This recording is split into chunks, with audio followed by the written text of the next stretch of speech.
Tervist!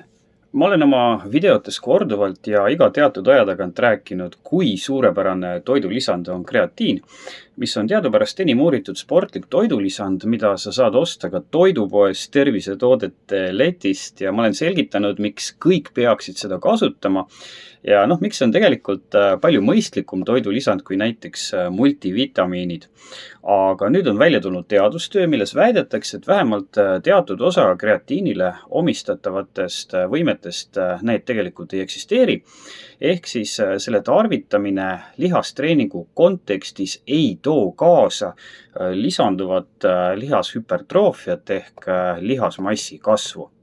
No kui see uuring tuli, siis ma lugesin selle läbi ja võtsin selle sisu suht õlgu kehitades teadmiseks. Aga nüüd on hakanud levima uudised stiilis kreatiin on toidulisandina kasutu, mistõttu mul tekkis tunne, et peaksin äkki ikkagi antud teemal video tegema, et selgitada, milles on tegelikult, nagu öeldakse, point. Ja peale ka minult küsitud, mis ma sellest uuringust arvan ja kas kreatiini kasutamisest peaks nüüd loobuma. Uuring ise on siin ja selle raames mõõdeti esmalt katses osalenute kogu keha ja teatud kehapiirkonna lihasmassi ja siis anti neile 7 päeva jooksul kas 5 grammi kreatiini või siis ei antud 7 päeva jooksul kreatiini üldse.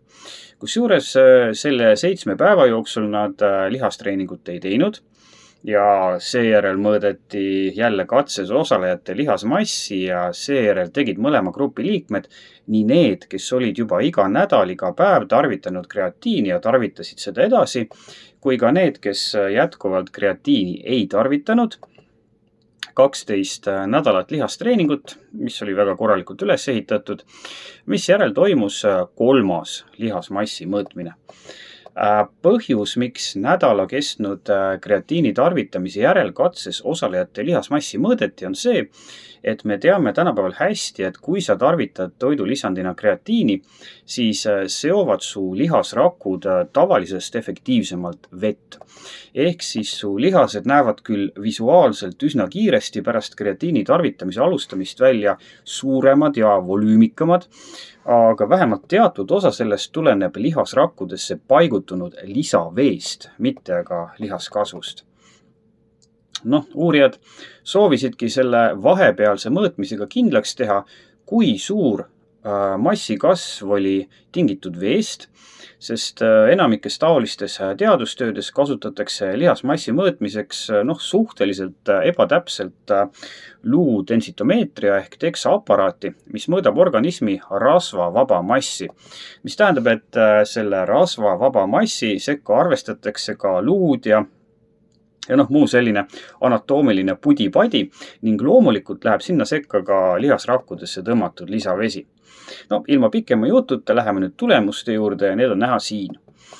Vasakul esimeses tulbas näeme me, kuidas mõjutas esimese 7 päeva jooksul, kus tuletan meelde, lihastreeningut ei tehtud, igapäevane kreatiini tarvitamine uuritud lihasmassi mõõtmistulemusi. Ja see hallikas tulp näitab meile, et antud näitaja kasvas oluliselt neil, kes tarvitasid kreatiini, samas kui kreatiini mitte tarvitanud katsealustel loomulikult mingit muutust ei toimunud.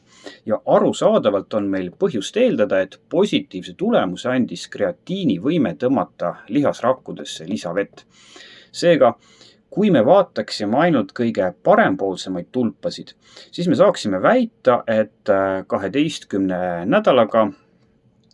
nädalat kestnud lihastreeninguid ja kreatiini tarvitamist tõstsid katsealustel lihasmassi oluliselt.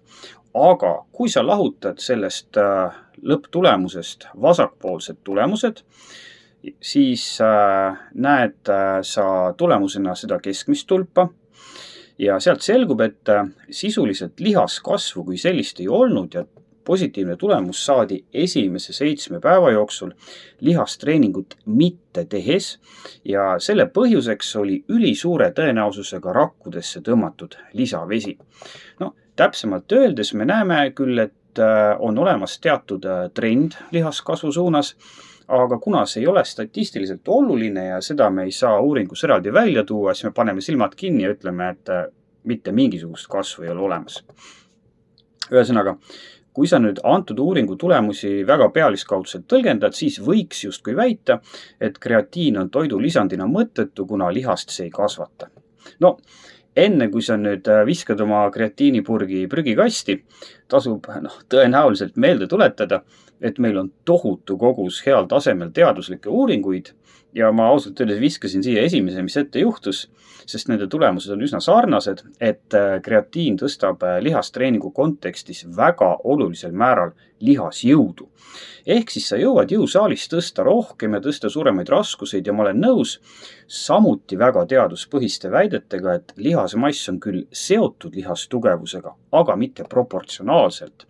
Aga samas teame me ka, et treeningmaht on otseselt seotud sellega, mil määral tõuseb su lihasmass. Ehk siis lihtsalt öeldes, mida rohkem ja suuremate raskustega sa lihastreeningut teed, seda parem on selles mõttes su tulemus.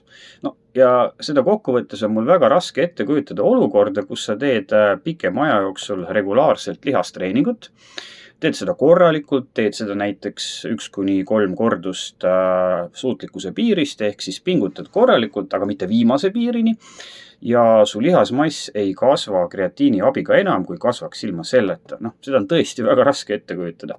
Keskmise inimese puhul ikkagi kasvab küll.